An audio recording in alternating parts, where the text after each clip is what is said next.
साथियों नमस्कार, स्वागत है आपके अपने चैनल अनमोल क्लासेस पर। उम्मीद करता हूं कि आप सभी लोग स्वस्थ मस्त व ज़बरदस्त होंगे और अपनी तैयारी अच्छी तरीके से कर रहे होंगे।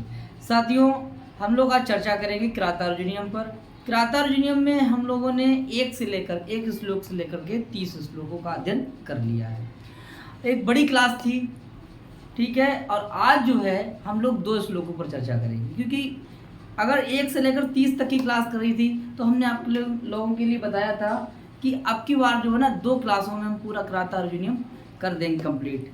लेकिन ये क्लास जो है ना बोर्ड पे लिखते हुए, अगर हम 30 15 16 श्लोक बचे हैं वो बोर्ड पे लिखेंगे ना तो लिख नहीं पाएंगे। तो 2-2 श्लोकों से, ठीक है, हम अपनी क्लास जो करेंगे कि 2-2 श्लोक, एक क्लास में 2-2 श्लोक होंगे। तो ठीक है साथियों, बने रहिएगा हमारे चैनल पर। और जिन साथियों ने अभी तक चैनल को सब्सक्राइब नहीं किया है वो कृपया चैनल को सब्सक्राइब करें, लाइक करें और अपने इष्ट मित्रों तक वीडियो को शेयर जरूर करें, ठीक है। तो साथियों करते हैं आज की क्लास का आगाज।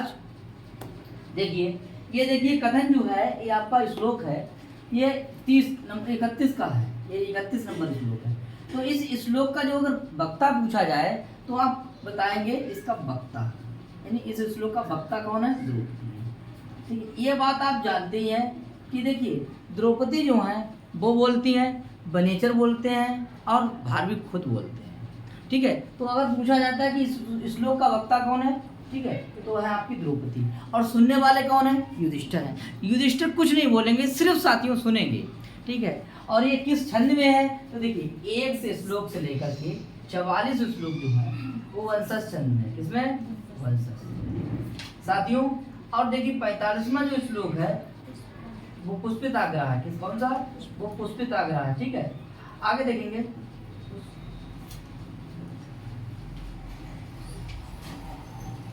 ठीक, आगे देखेंगे। और 46वां श्लोक जो है वो क्या है? मालिनी, ठीक है। इस तरीके से देखिए, यानी 1 से 44 तक आपकी क्या हो गया? वंशस्थ हो गए। फिर आप 45वां कौन सा हो जाएगा? पुष्पित आग्रह हो जाएगा, ठीक है। आगे देखेंगे, और 46वां कौन सा हो जाएगा? मालिनी हो जाएगा। तो ये श्लोक जो है 31वां है, तो ये 44 से पहले है, इसीलिए ये श्लोक जो है वो किस छंद में है? तो वंशस्थ छंद में है, ठीक है साथियों। और वंशस्थ का आपको लक्षण भी पता होगा कि जतौ सुवंशस्थ मुदीरितम जरौ। तो देखिए इसको देखिए, जतौ और जरौ, जतौ और जरौ। अब देखिए इसको थोड़ा खोल लेंगे, जगण, तगण, जगण, रगण, ठीक है। अब देखिए 3 + 3 + 3 + 3 बराबर कितने हो गए? 12। और 5 चौक 48। अगर टोटल वर्ण आ जाएंगे तो कितने हो जाएंगे? 12 × 4 बराबर कितने हो जाएंगे? 4 दूनी 8 और 4 एकम 4। यानी चारों लाइनों में अगर वर्ण पूछा जाए तो कितने आ जाएंगे? 48। और एक लाइन में कितने हो जाएंगे? ठीक है, 12। तो जतौ वंशस्थ मुदीरतम, ये लक्षण है किसका? वंशस्थ का। तो ये देखिए शॉर्ट में क्या है? जतौ और जरौ, ये आप जानते हैं, ठीक है, इतना आप जानते हैं, ठीक है। अब बात करते हैं श्लोक पर, ठीक है। इसको मिटा दें, ठीक, इसको मिटा दे रहे हैं, चलिए अभी रहने दें, मिटा दें। द्रौपदी कह रही है महाराज युधिष्ठिर से, क्या कह रही हैं? कह रहे हैं कि गुणानुरक्ता अनुरक्त साधना, गुणानुरक्ताम अनुरक्त साधना, कुलाभिमानी कुलजाम नराधिपा, परे त्वदन्या का एव अपाहरेत, मनोरमात्मवधू में श्रियम। ठीक है, कह रही हैं कि मनोरमाम आत्मवधू में श्रियम, ठीक है। द्रौपदी महाराज युधिष्ठिर से कह रही हैं कि आप कैसे थे? बोले अनुरक्त साधन। इसमें मामे हल कर देंगे तो क्या निकलेगा? अनुरक्त, अनुरक्त साधन, नहीं साधन संपन्न वाले थे आप, अनुकूल साधन वाले थे आप। आपके पास कोई चीज की है नहीं, कोई वस्तु की कमी नहीं थी। अच्छा सा घर था, बीवी थी, ठीक है, सहायक थे, राज था, पाठ था, सब कुछ था आपके पास। क्या चीज की कमी थी? नौकर थे, चाकर थे, सब कुछ था आपके पास। तो अनुरक्त साधन वाले कौन हो गए? तो अनुरक्त साधन वाला अगर पूछा जाए तो कौन था? अनुरक्त साधन वाले कौन थे? युधिष्ठिर। यानी अनुरक्त साधना कौन, तो बोले युधिष्ठिर। परीक्षा में साथियों ऐसे ही प्रश्न आएगा कि अनुरक्त साधना कौन है, जवाब बताएंगे आप युधिष्ठिर। दुर्योधन होगा, युधिष्ठिर है, बरेचर है, द्रौपदी है, जवाब क्या हो जाएगा, युधिष्ठिर है। फिर समझ में आया होगा। आगे देखेंगे और देखिए, बोले कुलाभिमानी। अरे ऐसे वैसे वंश में थोड़ा ना आप पैदा हुए थे, उत्तम वंश में पैदा हुए थे आप। कुल पे आपको अभिमान था, अपने कुल पे, ठीक है, आपको अपने कुल परंपरा पर क्या था, अभिमान था। ऐसे कुल में आप पैदा हुए थे जो शांतनु का वंश था, ठीक है, शांतनु के वंश में आप पैदा हुए। शांतनु से कौन हुए थे, शांतनु के एक देखिए उधर साइड पे क्या है, शांतनु के पुत्र माँ गंगा और शांतनु से भीष्म पितामह जो देवव्रत थे। उसके बाद में दूसरी शाखा से आप, ठीक है, पैदा हुए थे कौन, विचित्रवीर्य, विचित्रांगद, और उनके पुत्र से धीरे धीरे आकर के धृतराष्ट्र और पांडु, ऐसे वंश में आप पैदा हुए थे साथियों। तो कह रही है वो कि कुलाभिमानी, आप कुल में अभिमान रखने वाले भी थे, यानी उत्तम वंश में आप पैदा हुए थे और अनुरक्त साधन वाले भी थे। कौन, आप तो ताकतवर थे, आप तो अच्छे वंश में पैदा हुए थे। और बोले क्या है कि कुल जाओ, क्या, तो कह रहे हैं कि अनुरक्त साधन वाले और कुलाभिमानी, ऐसे बोले ऐसे राजा थे। और क्या थे, दो चीजें हो गई। तो कुलाभिमानी अगर पूछा जाए तो कौन हो जाए, प्रश्न हो गया। कुलाभिमानी कौन है, युधिष्ठिर। बोलो कौन है, युधिष्ठिर। कुलाभिमानी कौन है, युधिष्ठिर, ठीक है। अनुरक्त साधना कौन है, युधिष्ठिर। ऐसे ही प्रश्न आएगा, ठीक है। कैसे आएगा कि कुलाभिमानी कौन है, बोलो बोलो कौन है, युधिष्ठिर। और अनुरक्त साधना कौन है, एक्टिव बन के पढ़ो। जब तक आप सोओगे ना तो सोते रह जाओगे। थैंक यू सर, समझ में आया। हम जब पढ़ते थे ना तो एक गुरु जी के यहाँ हम गए थे, तो उन्होंने, हम रजिस्टर लेके चले गए तो उन्होंने रजिस्टर फाड़ डाला और पीछे टिक के बैठ गए थे, ठीक है। गट के स्टूडेंट है साथियों हम, ठीक है। तो पीछे बैठ गए थे टिक के, तो उनने पता क्या, तो उन्होंने पहले हमें बुलाया, उसके बाद में एक थप्पड़ लगाया, क्योंकि एक्टिव बनना पड़ता है आपके लिए। जब आप एक्टिव होंगे ना, आप जान है ना आपके अंदर, ठीक है, मृतक थोड़ना है, ठीक है। आप कैसे हैं, मरी हुई बॉडी धुलना रखी है, कैसी है बॉडी, चेतना सहित। चेतना सहित है कि चेतना रहित है, चेतना सहित है, ठीक है। तो भैया आप में जान होनी चाहिए, आप भी सुने, क्लियर। आगे देखते हैं,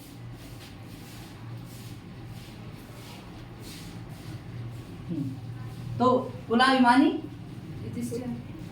अनुरक्त साधना, करो भाई, आप बोलो ना मास्टर कैसे बन रहे हो, ठीक, क्लियर। आगे देखिए, तो बोले ऐसे थे आप, क्लियर। तो बोले परय, और यहाँ देखिए परय, ठीक है। और यहाँ देखिए एक विसर्ग का क्या होगा, सा। अब देखेंगे आदा हुआ, और ये देखिए दा है, इसको क्या हो जाएगा, त्वत। इसमें क्या निकाल लेंगे, अब त्वत जो शब्द है, देखिए आपको ना युष्मत का रूप आना चाहिए। तो युष्मत के रूप में पंचमी व्यक्ति एक वचन में बनता है त्वत, और अस्मत में बनता है मत। आम मया मय मत मम मयि रे, अस्मत हो गया। और त्वम त्वाम त्वया तुभ्यम त्वत तव त्वयि रे, तो त्वत बराबर आप, यानी पंचमी, क्या हो गया, पंचमी, यानी आप, आपके, अन्य, आपके अलावा, आपके अलावा का माने कौन, आपके अलावा, बोले त्वत अन्य, आपके अलावा का माने कौन, इव नराधिपा, आपके अलावा और ऐसा अन्य राजा और कौन हो सकता है, आपके अलावा, आपके अतिरिक्त अन्य ऐसा और कौन राजा हो सकता है जो परय माने शत्रुओं के द्वारा, तृतीय व्यक्ति है यहाँ पे, शत्रुओं के द्वारा, बोले क्या करे, इव अपहारयति, मतलब क्या करते, अपहारते मतलब होता है अपहरण करवा दे। आपके अलावा ऐसा अन्य कौन राजा हो सकता है जो क्या करवा दे, बोले अपहरण करवा दे। अपहरण, अपहृयते यानी अपहार्यते, अपहरण करवा सकता, आपके अलावा ऐसा और कोई राजा नहीं हो सकता है साथियों, आप ही। ये द्रौपदी कह रही है कि आपके अतिरिक्त अन्य ऐसा कौन सा राजा है जो अपनी, बोले कौन, आत्मवधु, अपनी वधु को, अपनी वधू को क्या करे, अपहरण करवा दे। आपके अलावा ऐसा और कोई राजा नहीं है, ठीक है, आपके अलावा ऐसा और कोई राजा नहीं है जो अपनी आत्मवधू, अपनी बहू को क्या कर दे, अपहरण करवा दे। बोले किसके द्वारा, शत्रुओं के द्वारा। आपके अलावा ऐसा कोई राजा हो सकता है? बोला करो भैया, है नहीं। और बोले कैसी थी वो आत्मवधु, कैसी थी? बोले मनोरमा, मन को रमाने वाली थी जब जब आप आते थे, ठीक है। और आपका चेहरा अगर जरा सा रूठा हुआ देखती थी तो वो खुद हंसती थी और तुम्हें हंसा देती थी। ऐसी बोले कौन, द्रौपदी मुझ, यानी मैं द्रौपदी, ऐसी मनोरमा, ऐसी मुझ जैसी द्रौपदी। बोले आत्मवधू, आत्मवधू को तुमने क्या कर दिया, शत्रुओं के द्वारा अपहरण करवा दिया। मतलब अपहरण करवा दिया, शत्रुओं के द्वारा तुमने अपहरण करवा दिया। तुमसे अतिरिक्त और कोई राजा नहीं हो सकता है। समझ में आया? आगे देखेंगे। और एक ही काम नहीं किया, श्रीयम राजलक्ष्मी को, यानी हमें तो दांव पे लगाया ही लगाया, संपत्ति हार गए, उसका भी अपहरण करवा दिया। समझ में आया? और बोले अनुरक्त साधना, अनुरक्त गुणानुरक्ताम, गुणों में अनुरक्त रखने वाली, गुणों में अनुरक्त, गुणों में अनुरक्त होने वाली कौन है? गुणानुरक्ताम कौन? बोले आत्मवधू, गुणानुरक्ताम आत्मवधू, ठीक है। मनोरमाम आत्मवधू, कुलजाम आत्मवधू। तो देखिए कुलजाम, गुणानुरक्ताम, मनोरमाम, आत्मवधू, ऐसी कौन है? मैं। अच्छे कुल में पैदा हुई थी मैं। अरे ये तो सुनना है कि एक राजा की लड़की हूँ, एक राजा की यानी द्रुपद की पुत्री हूँ, एक राजा की लड़की हूँ और राजा की बीवी हूँ। ऐसी कुलजाम, ऐसी गुणानुरक्ताम, ऐसी मनोरमाम, आत्मवधू, तुम्हारी अपनी ही ना, किराए पर न लाए थे मुझे। आत्मवधू, आप अपनी बहू। बोले किसके समान? तो बोले स्त्रिया में लक्ष्मी के समान। बहू तो होती है घर की कौन? लक्ष्मी होती है। वो मकान ही है ना, जिस मकान में बहू है वो घर है, ठीक है। और जिस मकान में बहू नहीं है वो घर नहीं है, वो मकान है। गाना भी है कि घर छोड़ के ना जाओ, ठीक है। समझ में आया? तो घर है, वो घर है जिसमें बहू है, जिसमें घर में बहू नहीं है वो घर नहीं, वो फिर मकान रह जाता साथियों।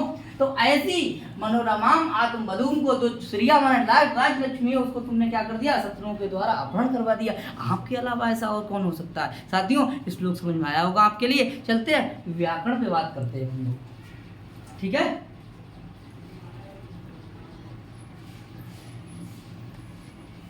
देखिए अब हम लोग व्याकरण पे चर्चा करेंगे।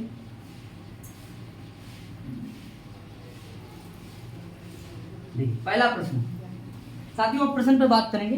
पहला प्रश्न, ये श्लोक कहाँ का है? तो आप बताएंगे, कराता रहिए। एक प्रश्न डाल लीजिए आप, पहला प्रश्न हो गया, क्लियर। दूसरा ये देखिए, इसका वक्ता कौन है? द्रौपदी। दो प्रश्न हो गए। तीसरा प्रश्न किस छंद में है? वंशस्थी, क्लियर। चौथा प्रश्न है कि बताइए भैया अनुरक्त साधना किसके लिए है? युधिष्ठिर, युधिष्ठिर के लिए, ठीक है। इसमें कौन सा समास है? बहुब्रीहि समास। ये बात समझ में आई, ठीक है। और कुलाभिमानी में कौन समास है? इसमें भी आपका कौन सा हो जाएगा?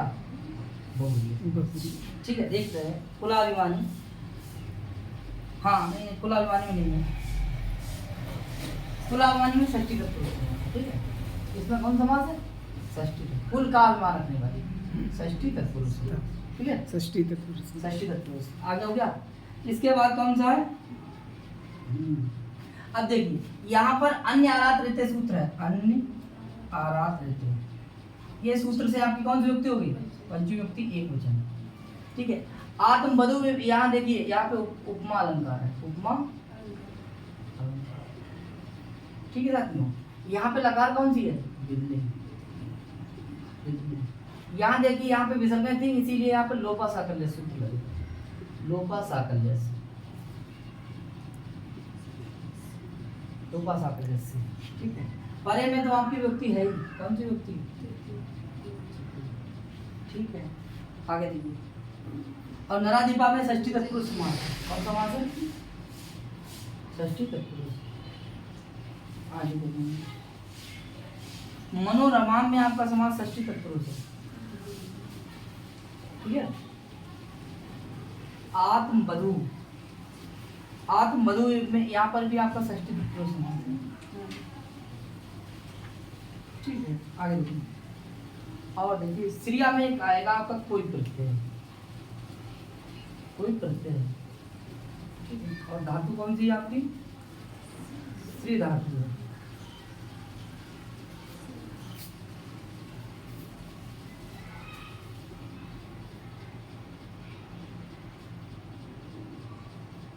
ये धातु है और ये क्या प्रत्यय है। ठीक है, आगे कितने प्रश्न हो गए?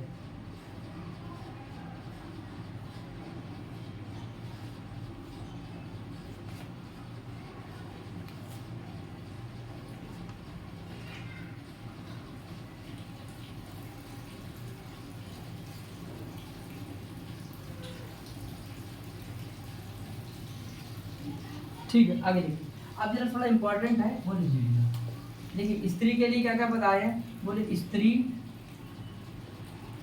और क्या है, योषिता, इसे जरूर लिखेंगे, योषिता। और क्या लिखेंगे, अबला। और क्या लिखेंगे, नारी। और क्या लिखेंगे, सीमंतनी।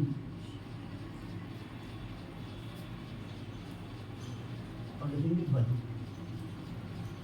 ठीक है साथी, देखिए ये देखिए, ये मोस्ट इंपॉर्टेंट है। देखिए वधु के लिए क्या बोलेंगे, अबला, क्या बोलेंगे, योषिता, क्या बोलेंगे, स्त्री, या फिर नारी, या क्या बोलेंगे, सीमंतनी। Most important. ठीक, ठीक है साथियों। देखिए 32 नंबर श्लोक, इसके भी वक्ता कौन है, वत्स छंद है। ठीक है, वक्ता कौन है, द्रौपदी।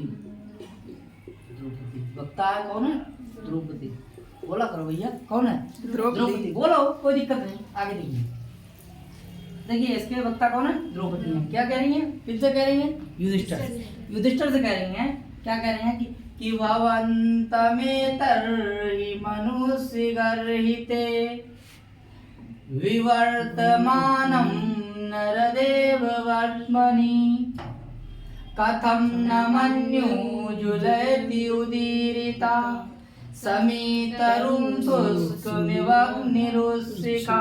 एक बार फिर से पढ़िए, बोले भवन्तमेतर्हि मनुष्य गर्हिते विवर्तमानं नरदेव वर्त्मनि कथं न मन्युजुलयति उदीरिता समीतरुं शुष्कमिवग्निरुष्यिका। महाराज युधिष्ठिर से कह रही हैं द्रौपदी, क्या कह रही हैं, बोले मनुष्य गर्हिते। पहले तो नरदेव पकड़िए, ये नरदेव। नर माने कौन है, मनुष्यों के, अदेव माने स्वामी। नरदेव बराबर कौन हो जाएंगे, युधिष्ठिर। बोला करो भैया, कहाँ पढ़े हो जाए फिर बाद में। आगे देखो, नरदेव बराबर कौन हो गए, युधिष्ठिर। कौन हो गए, युधिष्ठिर। नरदेव बराबर कौन हो गए, युधिष्ठिर। कह रही है कि महाराज, ये युधिष्ठिर बोली, क्या बोल रही है, युधिष्ठिर कही, तुम कह सकते अपने पुत्र नाम रामलाल, टाकरलाल नहीं कह सकते हैं। ठीक है, तो क्या बोल रही है, नरदेव। वैसे गाँव तो औरतें खाती हैं, मुन्ना के पापा। वैसे द्रौपदी क्या बोल रही, नरदेव। नरदेव माने कौन है, नरों के देव। बराबर कौन हो गए, नरदेव बराबर कौन है, बोली है नरदेव, हे नरदेव। अब देखिए वो क्या कह रही, कहना चाह रही हैं, बोले ए तरही। यहाँ पे देखेंगे अलग अलग करेंगे तो जो मिलेगा ए तरही।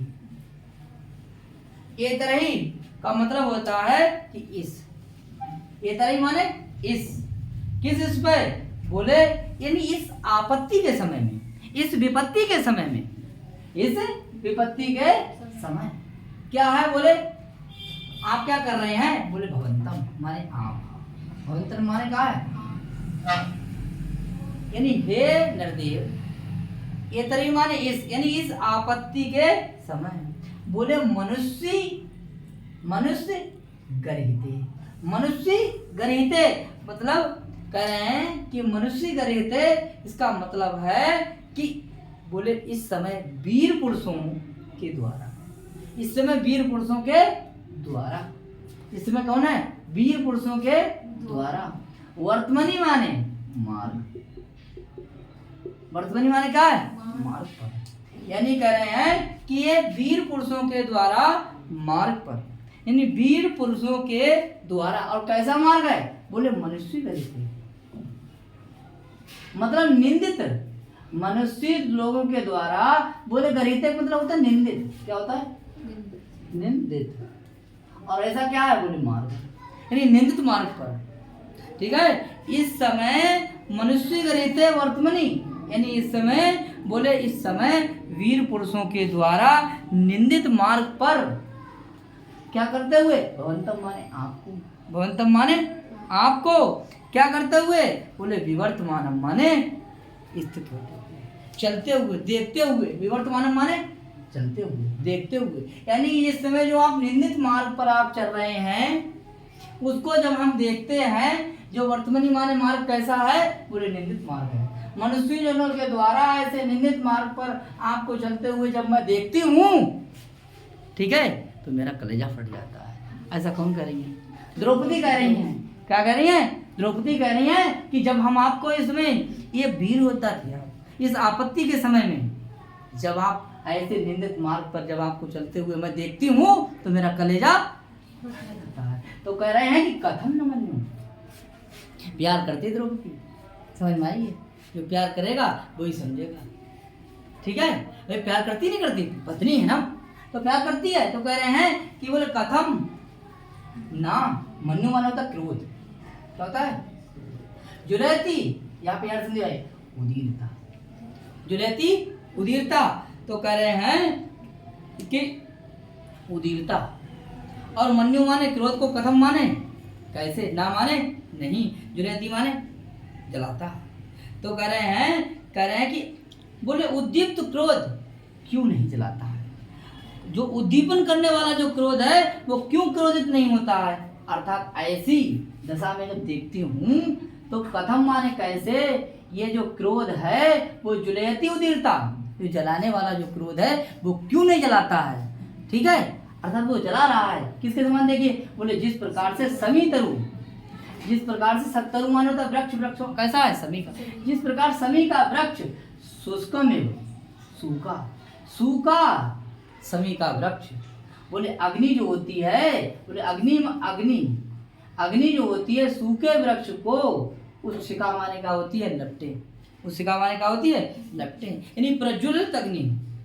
बोले कह रहे हैं, बोले सूखे वृक्ष के सभी वृक्ष को जला देने वाली अग्नि के समान ये आपका क्रोध क्यों नहीं उद्दीप्त होता है? अर्थात आपके अंदर क्रोध क्यों नहीं आता है? ये बात कौन कह रही है? द्रौपदी कह रही है। द्रौपदी कह रही है जब आपको हमें इस मार्ग पे देखती हूँ तो हमें क्रोध आता है, हमें गुस्सा आती है, आपको क्यों भैया क्रोध क्यों नहीं आता है? समझ में आया? आपको क्यों क्रोध नहीं आता? आपकी दुर्दशा किसने कर दी? शत्रुघ्न कर दी, तभी आप हाथ में हाथ धरे बैठे हुए हो। बोले जैसे समी तरु जो है, जैसे समी तरु क्या है? समी तरु मतलब होता है समी का वृक्ष, सूखा समी का वृक्ष। अग्नि क्या कर देती है?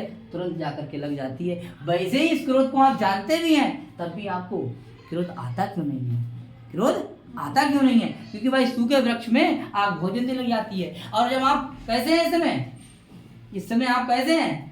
बोले इस समय आप जो है उद्दीप्त जो है, आग लगी हुई है आपके अंदर, तो आपको क्रोध जो है वो ज्वलित क्यों नहीं कर रहा है? अर्थात जला क्यों नहीं रहा है? इसमें लिखा हुआ है कि प्रज्वलित अग्नि के समान उद्दीप्त करने वाला क्रोध क्यों नहीं क्रोधित होता है? अर्थात जो क्रोध तुम्हारे अंदर है वो क्यों नहीं जल रहा है? जैसे सूखे पत्ता में अगर आग आप लगाएंगे वो जल जाएगा बहुत जल्दी, वैसे ही आपके अंदर क्यों गुस्सा नहीं आती है? आप क्यों लड़ने के लिए तैयार क्यों नहीं होते हैं? ये कहना चाह रही है कौन? द्रौपदी। ठीक है। तो साथियों अर्थ इसका समझ में आ गया होगा। अब हम लोग व्याकरण पे बात करते हैं।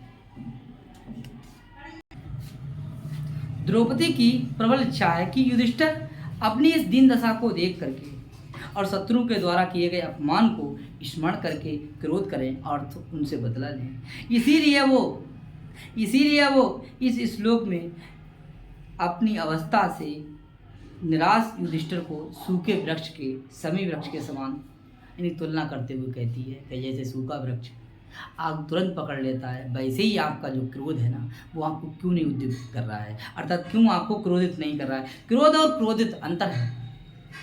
क्रोध और क्रोधित यानी कि जुलती जला क्यों नहीं रहा है? क्रोध आपको क्यों नहीं जला समझ में आया? आगे देखिए, और कैसा क्रोध, क्रोध कैसा है?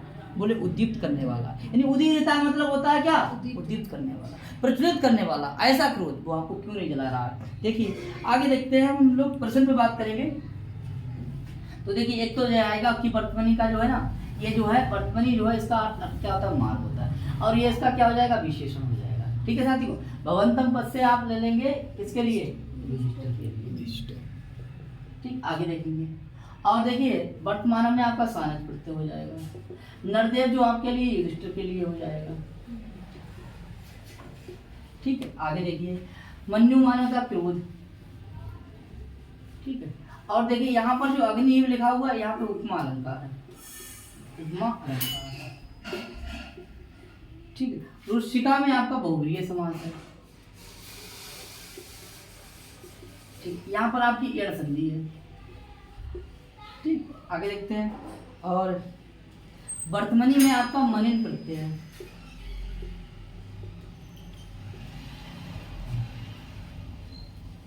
समी तरु में आपका कैसा तरु है? समी का कर्मधारय समास है।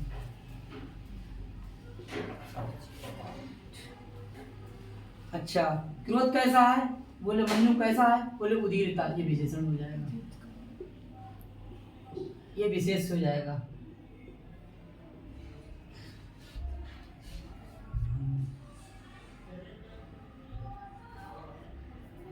नरदेव में आपका षष्ठी तत्पुरुष समास हो जाएगा, नरदेव षष्ठी तत्पुरुष, षष्ठी तत्पुरुष समास। आगे देखेंगे, मनुष्य गलित है, यहाँ पे तृतीय तत्पुरुष समास हो जाएगा। क्लियर, आगे देखिए, सारस प्रत्यय है, उसी का बहुव्रीहि समास हो जाएगा। तो ठीक है साथियों, इसमें है आपका शुष्क, शुष्कम में आपका का प्रत्यय है।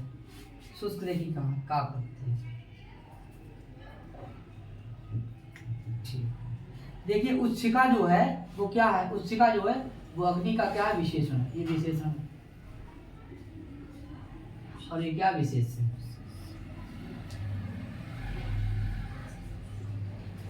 तो ये थे प्रश्न साथियों। इसके बाद बात करते हैं हम लोग, ये हो गए 32 नंबर, यानी 31 पढ़ा, 32 पढ़ा, 33 और 34 जो मतलब श्लोक है उसको पढ़ेंगे हम नेक्स्ट वीडियो में। आज के लिए इतना ही, बहुत बहुत धन्यवाद, मिलते हैं नेक्स्ट वीडियो में। नमस्कार।